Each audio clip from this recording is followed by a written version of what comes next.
Captain Hyun stared at the view screen as his ship drifted through the darkness near the edge of known space. He had been a patrol officer for 12 years, and nothing about this mission felt right. The readings made no sense. Something was out here, something old, broadcasting a signal that shouldn't exist. "Captain, the signal is getting stronger," Lieutenant Mireille said from her station. She was the best weapons officer in the fleet, but even she looked worried. "I've never seen this pattern before. It's not any language in our database." Hyun nodded slowly. The Galactic Union had 17 member species, each with thousands of years of recorded history. If the computer didn't recognize this language, it meant one thing. This signal was very, very old. "Navigator Jinwoo, can you pinpoint the source?" Hyun asked. The young officer's fingers moved quickly across his console. Jinwoo was fresh out of the academy, barely 25 years old, but he was brilliant. He was also obsessed with ancient history and old myths. The other crew members often teased him about it. "Yes, sir. There's a structure ahead. It's massive. I think it's a data archive of some kind," Jinwoo said. His voice trembled with excitement. "Captain, this could be a major discovery." Hyun considered the options.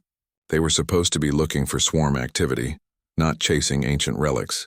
The Devourer swarm had already destroyed 12 star systems. Hundreds of ships were dying every day trying to stop them. Every Union species was terrified. The swarm couldn't be killed, couldn't be reasoned with. They just consumed everything in their path. But something about this signal called to him. Maybe it was instinct. Maybe it was desperation. The Union was losing the war. They needed anything that might help. "Take us in slowly," Hyun ordered. "Mireille, keep weapons ready. If this is a swarm trap, I want to be able to fight our way out." The ship moved forward through the debris field. Old satellites and broken stations floated past them like ghosts. Whatever civilization had built this place was long gone. The structure came into view, a massive ring of dark metal covered in strange symbols. "It's beautiful," Jinwoo whispered. "It's creepy," Mireille muttered. "Nothing good comes from places like this." They docked with the structure carefully. The airlocks were ancient but still functional. Someone had built this place to last forever. Hyun led a small team inside, wearing full environmental suits. The corridor lights flickered to life as they walked, responding to their presence. The walls were covered in images. Battles, ships, creatures that looked almost familiar but not quite right. And everywhere those same strange symbols. Jinwoo stopped suddenly, his eyes wide behind his helmet. "Captain, I know these symbols." "How?" Hyun asked. "The computer said they're not in any database."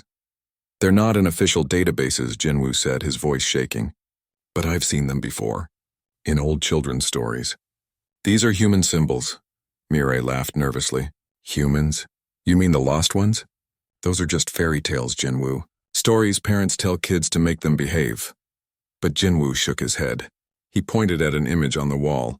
It showed a bipedal creature, tall and lean, holding a weapon. "Every culture in the Union has stories about them. The warrior race that disappeared 3,000 years ago. Some say they destroyed themselves. Others say they ascended to a higher plane. But what if they were real?" Hyun felt a chill run down his spine. He had heard the stories, too. Every child in the galaxy knew about the humans. They were supposed to be fierce and clever, capable of incredible violence but also great kindness. In the stories, they could adapt to any environment, solve any problem. They were the monsters under the bed and the heroes of legend all at once. "Even if humans were real, they're gone now," Mireille said. "This place is ancient." They found the central archive chamber.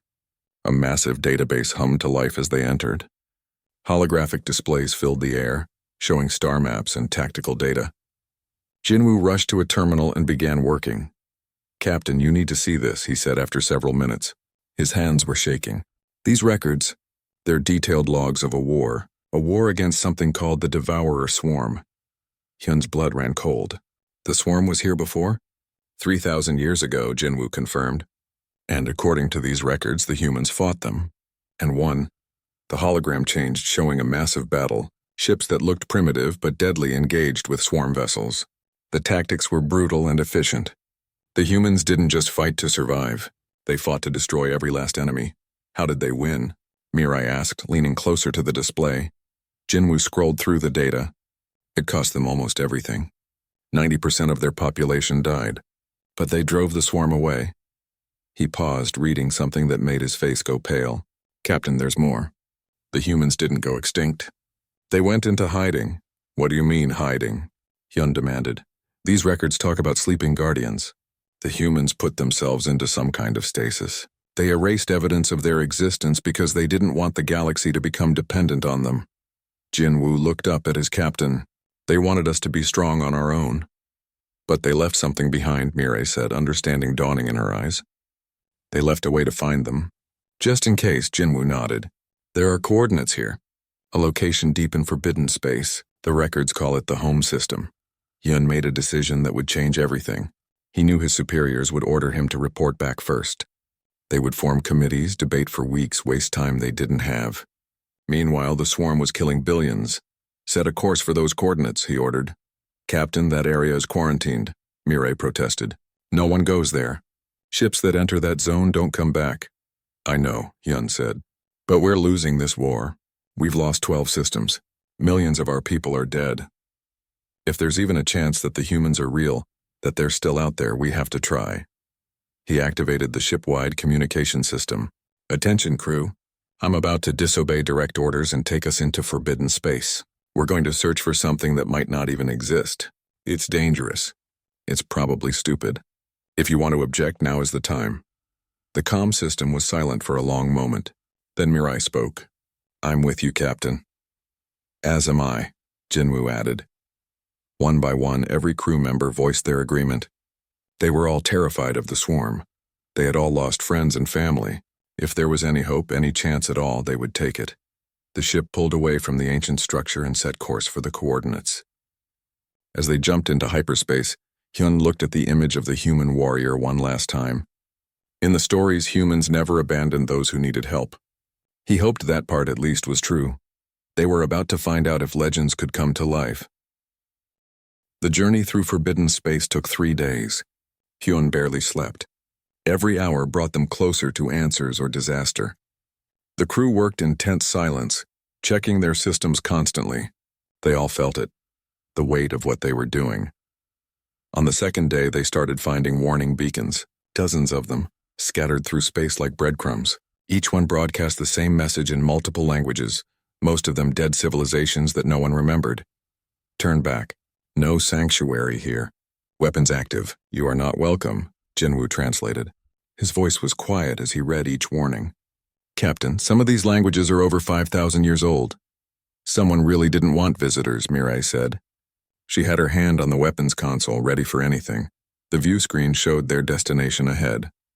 A yellow star with several planets orbiting it. The system looked dead, cold, unwelcoming.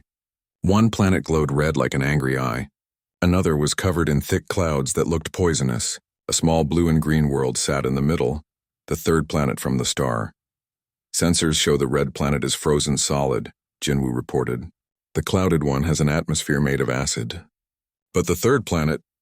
He paused, checking his readings twice. Captain, it has a breathable atmosphere. Normal radiation levels. It should be able to support life. But does it? Hyun asked. No life signs detected. But there are structures, cities, all abandoned. Hyun stared at the blue planet. Something about it felt important, felt right. That's where we're going. Prepare a landing team. They descended through the atmosphere carefully. The planet was beautiful and sad at the same time. Oceans covered most of the surface. Continents showed the ruins of massive cities, now overgrown with vegetation. This world had once been home to billions. Now it was a tomb. There, Jinwoo pointed to a location on the map. That's where the coordinates lead. A facility built into the side of a mountain. The ship landed near the ruins. The structure was enormous, disappearing deep underground. Ancient letters were carved above the entrance, worn by time but still readable. United Earth Defense Command, Site 7, Jinwoo read aloud. Earth. That must be what they called this planet. The entrance opened as they approached, as if it had been waiting for them. Inside, lights flickered on automatically. The facility was massive, a city built underground. And it was still powered, still functional after thousands of years. What kind of technology keeps running for 3,000 years? Mirai wondered. They explored carefully, weapons ready. The facility was empty but not abandoned. Everything was preserved, maintained by automated systems. They found barracks, training rooms, weapons storage. This had been a military base. Dr. Suman, the ship's medical officer, called them to a lower level. "Captain, you need to see this immediately." They found her in a chamber so large they couldn't see the far walls. Rows upon rows of cylindrical pods stretched into the darkness. Thousands of them, maybe tens of thousands. Each pod had a window, and through the frost they could see figures inside. "They're alive," Dr. Suman said, her voice full of awe. "These are stasis pods. The people inside are alive, just sleeping." Hyun moved closer to the nearest pod. The figure inside was tall, with smooth skin and a face that was alien yet somehow familiar. This was a human. A real human, not a story or a legend. "These are them," Jinwoo breathed. "The humans. They're real. They're actually real." Mireille looked around at the thousands of pods. They didn't die. They didn't disappear. They've been sleeping here all this time. But why? A holographic projection activated, making them all jump. An old human male appeared wearing a military uniform. His image flickered slightly, showing the age of the recording. "If you're seeing this, then the swarm has returned," the hologram said. "We hoped we were wrong. We hoped that our sacrifice had ended them forever. But we prepared for this possibility." The hologram gestured to the pods. 3,000 years ago, we fought the Devourer swarm. We won, but the cost was terrible. 90% of humanity died. Our worlds were destroyed, but we stopped them. The old man's face was hard, carved from stone. After the war, we faced a choice. We could rebuild, reclaim our place as the galaxy's protectors. But we saw what was happening. The other species were becoming dependent on us. They stopped building their own defenses, solving their own problems. They waited for humans to save them. He shook his head. That wasn't healthy. We wanted the galaxy to grow strong, not weak. So we made a decision. We would erase ourselves from history, become myths and legends, give the galaxy time to stand on its own. The hologram looked directly at them, but we also knew the swarm might return. So we stayed. 50,000 volunteers entered stasis, ready to wake if we were needed again. This facility has been monitoring the galaxy. If you're here, it means the swarm is back. The recording ended. The chamber was silent except for the quiet hum of the stasis pods. 50,000 soldiers, Mirai whispered. They gave up everything. Their lives, their families, their entire civilization, just to be ready if the galaxy needed them again. Hyun made his decision. "Dr. Suman, can we wake one of them safely?" "I think so," she said, studying the pod controls. "The system seems designed for revival. We should start with just one, to make sure the process works." They chose a pod near the front. The nameplate read, "Colonel Daehyun Special Operations Command." The pod began a wake-up sequence. It took almost an hour. They watched as the frost melted, as color returned to the human skin. The pod opened with a hiss. The human's eyes snapped open. In one smooth motion, he sat up and looked around, assessing threats. His eyes were sharp, alert, despite sleeping for 3 millennia. "Status report," he said in a rough voice.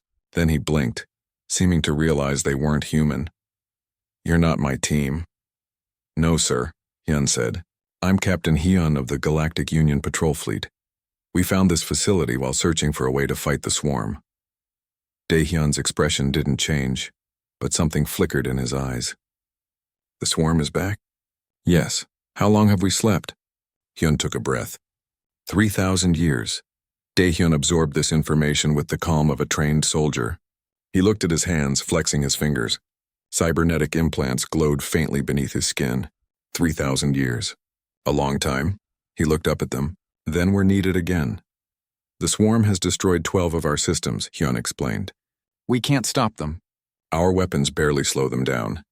We're losing hundreds of ships every day. Billions are dead." Daehyun stood moving with fluid grace despite just waking. "How many swarm ships?" "Thousands, maybe more. They keep coming." "Union fleet strength?" "We have maybe 2,000 combat vessels left. Most species have lost their home worlds." Daehyun nodded, processing the tactical situation. "Not good odds. But we've faced worse." He walked to a nearby terminal and activated it with practiced ease. "I need to assess our resources here. How many of your ships are nearby?" "Just mine," Hyun admitted. "Then we'll need more." Daehyun's fingers flew across the controls. "I'm waking the others. All of them. This will take time, but if the situation is as bad as you say, we can't afford to be careful." "All 50,000? Dr. Suman asked, shocked. Daehyun looked at her and his smile was not kind. The swarm doesn't do mercy. Neither do we. Wake everyone. Throughout the facility, pods began their revival sequences. Daehyun continued working, accessing systems that had been dormant for millennia. Captain Hyun, there are supplies and weapons throughout this facility. There are also ships hidden in bases around this solar system. On the moon, on the red planet, in the asteroid belt. How many ships? Mirai asked. 200 combat vessels. Smaller than your modern ships, I'm sure. But they were built for one purpose only. Daehyun's eyes were cold. Killing the swarm. The first pods began opening. Men and women emerged, all moving with the same predatory grace as Daehyun. They oriented quickly, asking crisp questions, receiving answers, moving to their assigned tasks. Hyun watched them and felt something he hadn't felt in months. Hope. The humans moved like violence waiting to happen. They weren't like any species he'd ever met. They were harder, sharper, more focused. Daehyun turned to him. Captain, you've done the galaxy a great service by finding us. Now comes the hard part. We need to coordinate with your Union forces. The swarm has a 3,000-year head start on adapting, but we know their weaknesses. We killed them before. We'll kill them again. What do you need from us? Hyun asked. Daehyun's smile was fierce.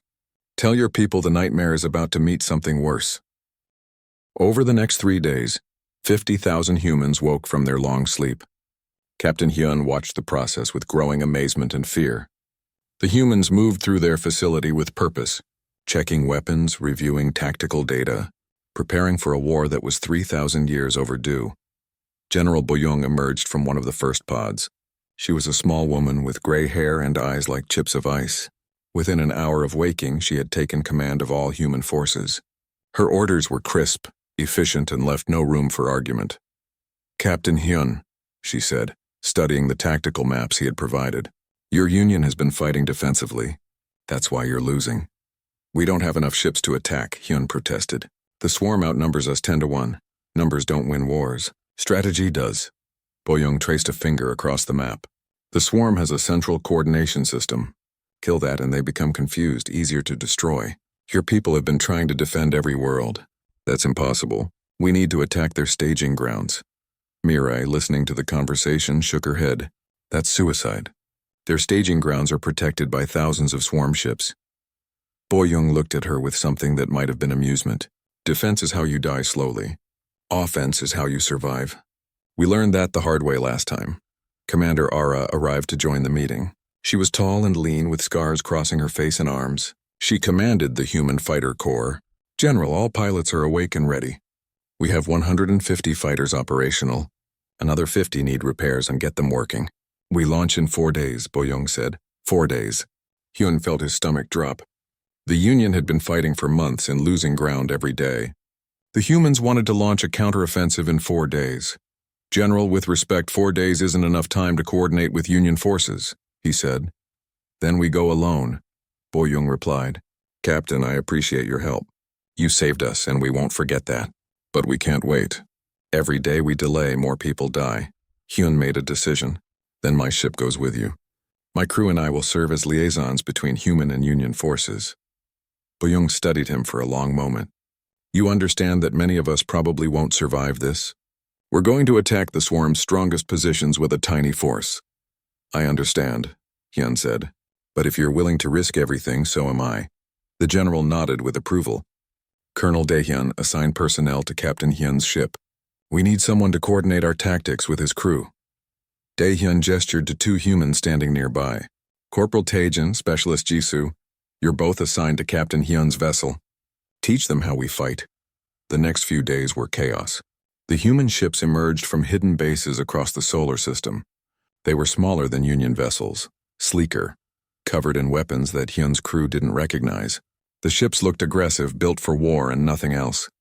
Taejin and Jisoo integrated with Hyun's crew quickly. Taejin was a communications specialist, calm and professional.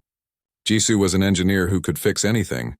They both moved with that same predatory grace all the humans shared. Jinwoo couldn't stop asking them questions. Is it true humans can survive almost any environment? He asked Jisoo while she worked on upgrading the ship's weapons. We're adaptable, she said, not looking up from her work. We evolved on a world that tried to kill us in 100 different ways. We learned to survive, and the stories say humans never give up. Is that true? Jisoo paused, meeting his eyes. We have a saying, the only way to truly lose is to stop fighting. So yes, we don't give up. We can't. Mirai watched the humans train in the cargo bay. They moved through combat drills that looked impossibly fast and violent. They fight like they expect to die, she told Taijin. We fight like we're already dead, he corrected. Once you accept that death is coming, you stop being afraid. Then you can focus on taking the enemy with you. That's terrifying, Mirai said. Taijin smiled. It wasn't a friendly expression. We're not here to be nice. We're here to win. Dr. Suman examined several humans who had minor injuries from training. Their pain tolerance amazed her. They barely reacted to injuries that would have incapacitated other species. How do you handle pain like this? She asked one soldier. Pain is just information, the soldier replied. It tells you you're hurt, but it doesn't stop you unless you let it. The human fleet gathered near Earth's moon, 200 ships organized into precise formations. Each ship was commanded by someone who had fought the swarm before and survived. Each captain knew exactly what they were doing. Hyun stood on his bridge watching the human fleet assemble. They moved with perfect coordination, like a school of predators. His crew was silent, tense. Captain, Taijin said from the communication station, General Boyoung is broadcasting to all vessels. The general's face appeared on the screen. Behind her, dozens of human officers worked at their stations. Attention all ships. 3,000 years ago, we fought the Devourer swarm. We beat them at terrible cost. Today they've returned to threaten our galaxy again. She paused, her expression hard. I won't lie to you. Many of us will die in the coming battle. The swarm is strong, numerous, and ruthless. But so are we. We are human. We adapt. We overcome. We survive. And most importantly, we protect those who cannot protect themselves. Around Hyun's bridge, his crew stood straighter. The general's words carried weight, authority, belief. The galaxy thinks we're legends, fairy tales told to children. Today we show them the truth. We are real. We are here. And we are very, very angry. Boyoung's smile was fierce. All ships prepare to jump. Target coordinates are locked. We're taking the fight to them. The human fleet activated their jump drives. Space rippled and tore. Hyun's ship jumped with them, following the humans into battle. They emerged in a system that was actively being consumed by the swarm. Planets were covered in organic material, being broken down and absorbed. Swarm ships filled the space around them, massive living vessels that pulsed and writhed. Multiple swarm contacts, Mirai reported, her voice tight. I count at least 500 ships. Captain, we're outnumbered. Stand by weapons, Hyun ordered, his mouth dry. Taijin was speaking rapidly into his communicator in the human language. Then he turned to Hyun. Captain General Boyoung says to follow the human ship's lead. Stay close to Destroyer Group 3. Do exactly what they do when they do it. Understood, Hyun said, though he had no idea what to expect. The swarm ships detected them and began moving to attack. They outnumbered the human fleet more than 2 to 1. It should have been a massacre. Then the humans attacked. They didn't wait, didn't try to form defensive positions. They simply charged forward at full speed, weapons blazing. The formation split into smaller groups, each one targeting specific swarm vessels. They're insane, Mirai breathed, watching the tactical display. No, Jisoo said, her eyes bright. They're brilliant, watch. The human ships moved like wolves, working together to isolate and destroy swarm vessels. They targeted specific points on each ship, weak spots that the Union forces hadn't known existed. When a swarm ship tried to flee, human fighters swarmed it, tearing it apart. One human destroyer, a ship called the Defiant, rammed straight through a swarm mothership. The crew had already evacuated to fighters. The explosion created a debris field that destroyed 6 more swarm vessels. Follow Destroyer Group 3, Taijin reminded Hyun. Hyun guided his ship into formation with 3 human destroyers. They moved in perfect coordination, covering each other's weak points. When swarm fighters attacked, the human ships shifted positions, creating overlapping fields of fire that destroyed the enemy before they could get close. Target the joints where their limbs connect to their main body, Taijin instructed Mirai. That's where their power conduits are. Mirai adjusted her targeting and fired. The swarm ship convulsed, its weapons going dark. Human fighters finished it off with precise strikes. The battle raged for 6 hours. It was violent, chaotic, and utterly one-sided despite the numbers. The humans fought with a precision and aggression that the swarm couldn't match. They had fought this enemy before. They knew every weakness, every vulnerability. When it was over, 70% of the swarm forces in the system were destroyed. The human fleet had lost 30 ships, 30% casualties. Union doctrine would call that unacceptable. General Boyong called it acceptable losses. Hyun sat in his chair, exhausted, watching the tactical reports come in. Around him, his crew looked stunned. They won, Jinwoo said, disbelief in his voice. Outnumbered, using ancient ships, and they won. Jisoo looked at him. We always win. That's what we do. And for the first time since the war began, Hyun believed that survival might be possible. After the first victory, word spread through the galaxy like wildfire. The humans were real. The legends had returned, and they were winning. Union High Command contacted Captain Hyun directly. The council members appeared on his screen. A dozen species all talking at once. They wanted information, wanted to meet these humans, wanted to understand how this tiny force was doing what their massive fleets could not. General Boyong attended the meeting via holocom. She listened to the council argue for 30 minutes before speaking. You're wasting time. The council fell silent. Admiral Kwan of the Union's Third Fleet spoke carefully. General, we need to coordinate our forces with yours. Proper military protocol requires planning, strategic review, command structure integration. The swarm doesn't care about your protocols, Boyong said flatly. While you debate, they're consuming more worlds. Every hour we wait costs millions of lives. But the casualties, another council member protested. You lost 30% of your forces in one battle. That's unsustainable. Boyong's expression didn't change. Those people knew the cost. They volunteered 3,000 years ago, knowing they might die in a war that hadn't even started yet. We don't waste lives, but we also don't sacrifice the many to save the few. That's how you lose everything. She pulled up a tactical map. The swarm has 3 major staging grounds. We've hit one. In 2 days, we hit the second. In 4 days, the third. After that, we find their birthing ground and destroy it completely. You can't know where their birthing ground is, Admiral Kwan argued. We do, Boyong said. We tracked it last time before putting them down. They'll have returned to the same location. It's biologically optimal for their reproduction cycle. The council members looked at each other uncertain. These humans had been asleep for millennia, yet they seemed to know more about the enemy than the entire Union intelligence network. Will you share this information with us? Admiral Kwan asked. Of course, Boyong said. We're not your enemies, but if you want to help, you need to change how you fight. Stop defending, start attacking, follow our lead. Over the next week, human forces coordinated with Union fleets. It wasn't smooth. The two military cultures clashed constantly. Union officers wanted to minimize casualties, retreat when outnumbered, protect their ships. Human commanders wanted to attack, take risks, achieve victory regardless of cost. Captain Hyun found himself mediating between the two sides constantly. His crew had fought alongside the humans now. They had seen the tactics work. They understood the human philosophy of warfare. They fight like they're already dead, Miri explained to a group of Union officers. It makes them fearless. They don't hesitate. It makes them reckless, one officer countered. No, Corporal Taejin said quietly. We're not reckless. We calculate every risk, but we accept that victory requires sacrifice. Your people fight to survive. We fight to win. There's a difference. The second major battle happened near the Galactic core. The swarm had established a massive staging ground there, feeding on the dense star systems. Union forces would have avoided it, called it too dangerous. The humans jumped straight into the center of it. This time, Union ships fought alongside them. Admiral Kwan commanded a battle group of 200 Union vessels. Combined with the human fleet, they had 400 ships against 3,000 swarm contacts. 10-to-1 odds, Jinwoo whispered, watching the tactical display.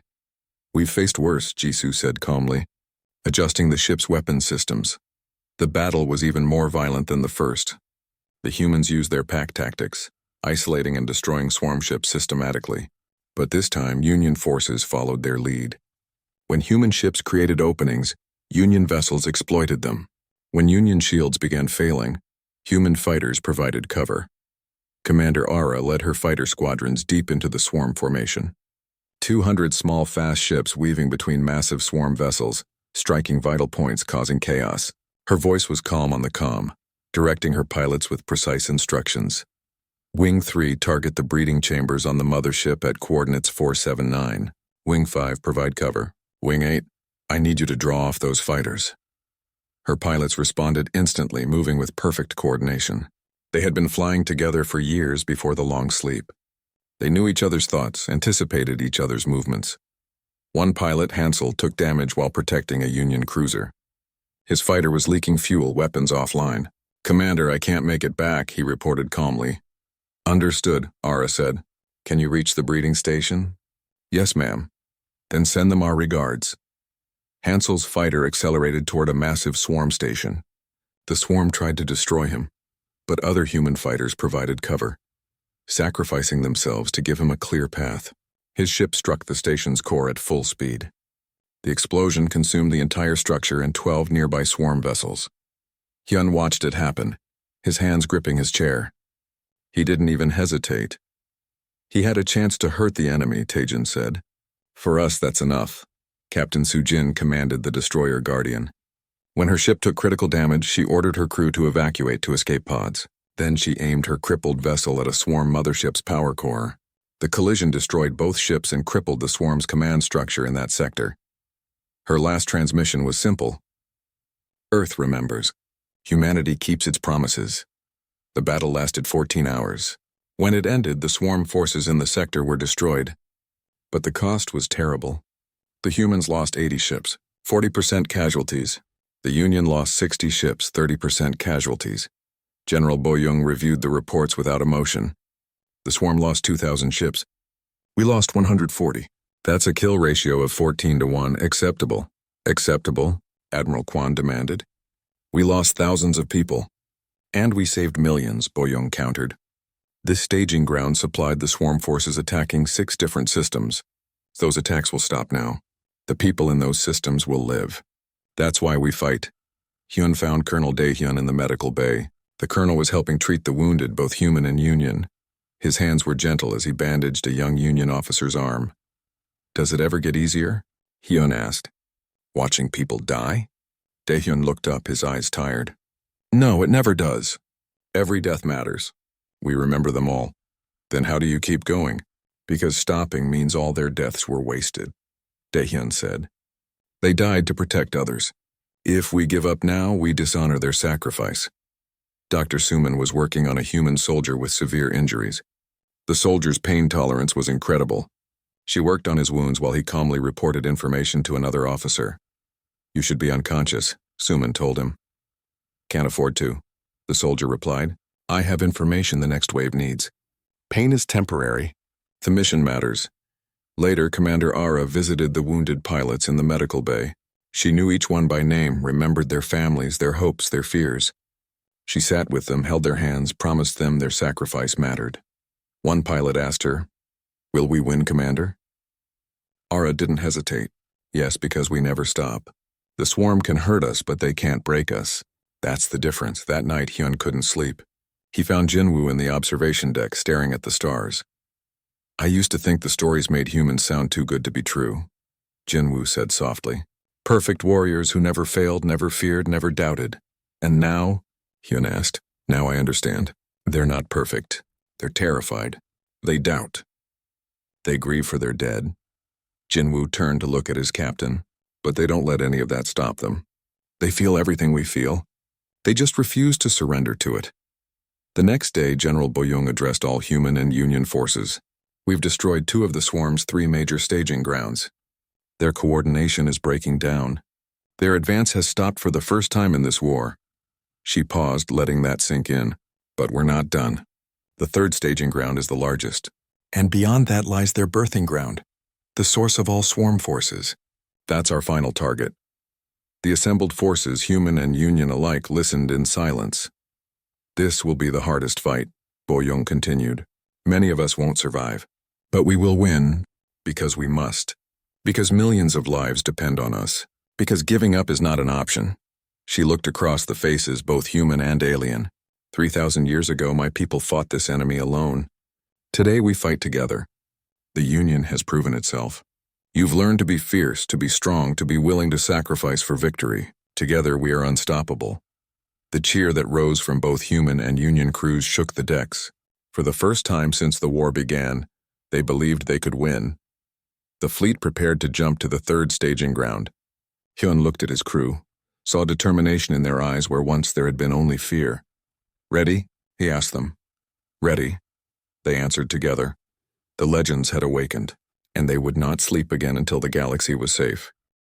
The third staging ground fell in 8 days of brutal fighting. The swarm threw everything at them, but the combined human and Union forces pushed forward relentlessly. They had learned to fight as one, combining human aggression with Union coordination. The swarm couldn't adapt fast enough, but everyone knew the real battle was still ahead. General Boyoung gathered her top commanders and Union leadership for the final briefing.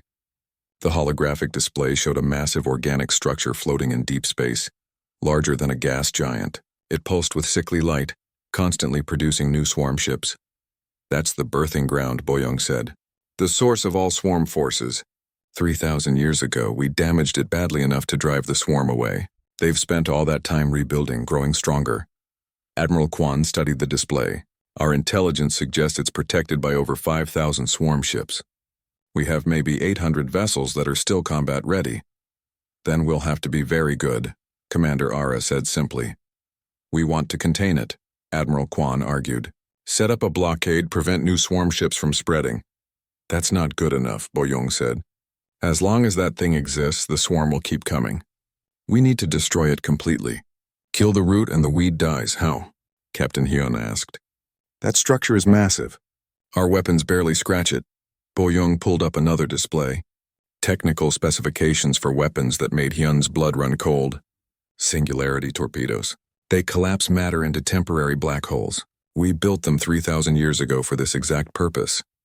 "Those weapons are banned by every civilized species," Admiral Kwan said, horrified. "They're too dangerous." "We built them to protect the galaxy," Colonel Daehyun said. "Today we use them for that purpose. The swarm won't stop. We have to." The Union officers argued for hours. The humans waited patiently.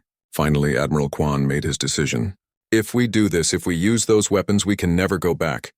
The galaxy will know what we're capable of." "The galaxy already knows," Boyoung said. "They know the swarm eats worlds. Now they'll know someone stopped them. That's what matters." The combined fleet gathered for the final assault. 800 ships against 5,000. Impossible odds. But they had beaten impossible odds before. Hyun stood on his bridge looking at his crew. Jinwoo at navigation, his hands steady. Mireille at weapons, her expression focused.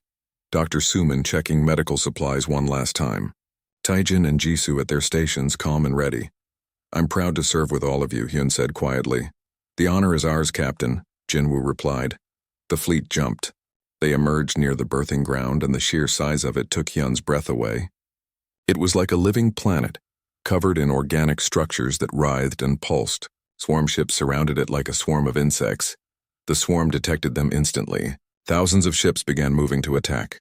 "All ships engage," General Boyoung ordered. "Fighter wings, protect the torpedo ships. Everyone else, create chaos. Make them focus on you." The battle began. It was the largest space battle in recorded history. 800 ships against 5,000, with the fate of the galaxy hanging in the balance. Human and Union ships fought side by side, using every tactic they had learned. They targeted command ships, destroyed coordination vessels, created confusion in the swarm ranks. Commander Ara led her fighters in impossible maneuvers, drawing enemy fire away from the vulnerable torpedo ships. The Singularity torpedoes needed time to charge. 6 human destroyers carried them, moving toward the birthing ground while the rest of the fleet protected them. Every ship that fell meant the torpedo ships were more exposed. Captain Soo-jin's ship, the New Guardian, took heavy fire protecting one of the torpedo ships. Her vessel was falling apart around her, but she held position. "Torpedo ship 3, you have a clear path. Take it." "But Captain, you'll be exposed," the torpedo ship's commander protested. "That's an order," Soo-jin said calmly. "Complete your mission." The torpedo ship accelerated toward the birthing ground. Soo-jin's vessel exploded moments later, taking 12 swarm fighters with it. All across the battlefield, similar sacrifices were happening. Ships giving their lives so others could complete the mission, human and Union crews alike, fighting together, dying together. Commander Ara's squadron pushed deep into the swarm formation. They needed to create an opening for the torpedo ships to reach the berthing ground's core. Her fighters were outnumbered 20-1. "All wings form up on me," she ordered. "We're going through." Her pilots didn't hesitate. They formed a tight formation and charged forward. Swarm fighters swarmed them, but human and Union fighters covered their advance. Ara's voice remained calm as her squadron took casualties. "Wing leader is hit," someone reported. "Keep going," Ara ordered. Almost there. Her fighters' shields failed. Warning lights flashed. She kept flying, firing her weapons until they overheated. Her fighter took another hit, systems failing, but she had created the opening. "Torpedo ship's path is clear," she reported. "Go now." Her fighter exploded in a flash of light. But her sacrifice meant the torpedo ships could reach their targets. On Hyun's bridge, they watched the torpedo ships approach the berthing ground. 5 of them made it through. The 6th took a direct hit and exploded before reaching firing range. "Singularity torpedoes armed," Taejin reported, monitoring human communications. "Firing in 3, 2, 1. 5 torpedoes struck the berthing ground at different points. For a moment, nothing happened. Then reality itself seemed to bend. 5 black holes formed, small but incredibly powerful. They pulled at the berthing ground structure, tearing it apart at the molecular level. The massive structure screamed, a sound that transmitted through space itself. It began collapsing inward, being consumed by the artificial singularities. Swarm ships lost their coordination instantly, their connection to the berthing ground severed. "All ships, final push," General Boyoung ordered. "Destroy every last one of them." The fleet attacked with renewed fury. The swarm ships, confused and leaderless, fell quickly. The battle that had seemed impossible hours ago turned into a hunt. The combined fleet pursued and destroyed every swarm vessel they could find. When it was over, the berthing ground was gone, consumed by its own collapsed matter, leaving nothing but debris. The swarm fleet was destroyed. A few scattered ships fled into deep space, but without the berthing ground they couldn't reproduce, couldn't rebuild. The war was over, but the cost was terrible. Of the 800 ships that entered the battle, only 300 survived. The human fleet lost 60% of its forces. The Union lost 40%. Thousands of people, both human and alien, had died to achieve this victory. General Boyoung looked at the casualty reports, her face showing emotion for the first time. Grief, pride, and exhaustion mixed together. "They saved the galaxy," she said quietly. "Every single one of them." Memorial services were held across the fleet. Hyun attended the human ceremony. He watched as Colonel Daehyun read the names of the fallen. There were thousands of them. Each name was spoken clearly, remembered individually. "We slept for 3,000 years to give you peace," Daehyun said. "We woke to give you a future." That was always the mission. These people died completing that mission. We will never forget them. The surviving humans stood at attention, tears on many faces but pride in every eye. They had done what they set out to do. They had protected the galaxy, just as they promised 3,000 years ago. In the weeks that followed, the galaxy began to heal. The swarm was gone. Worlds could rebuild, species could return home, and the humans the legends made real became teachers and advisors to the Union. General Boyoung made it clear, "We're not here to rule you. We're here to help you become strong enough that you never need us again." The Union agreed to let Earth join the Galactic Union as an equal member. Humans would serve as military advisors, sharing their knowledge and tactics. But they wouldn't take control. They wanted the galaxy to stand on its own. 5 years later, Captain Hyun returned to Earth with his family. The planet was being rebuilt, becoming green and beautiful again. Cities were rising from the ruins. Humans and aliens worked together, building a new future. He found Colonel Daehyun teaching a group of children from different species. The children listened, fascinated, as he told them about Earth's history. "Will the swarm come back?" one child asked, a young Union child with wide eyes. Daehyun knelt down to the child's level. "Maybe. But if they do, they'll remember what happened. They'll remember that humans don't forgive threats to their friends." "Are we your friends?" another child asked. Daehyun looked at the group, human and alien children playing together. "You're more than that. You're family now, and humans protect their family." Hyun's own child, born after the war, tugged at his hand. "Papa, are the humans really as scary as the stories say?" Hyun looked at Daehyun, remembering the battles, the sacrifices, the terrible beauty of human warfare. They can be, he said honestly, but only to those who threaten the innocent. To everyone else, they're heroes. Later, Hyun and Daehyun stood together watching the sunset over Earth. The sky was painted in brilliant colors, beautiful and peaceful. Do you ever regret it? Hyun asked. Giving up your lives, your civilization, sleeping for 3,000 years? Daehyun was quiet for a long moment. No, we made a choice.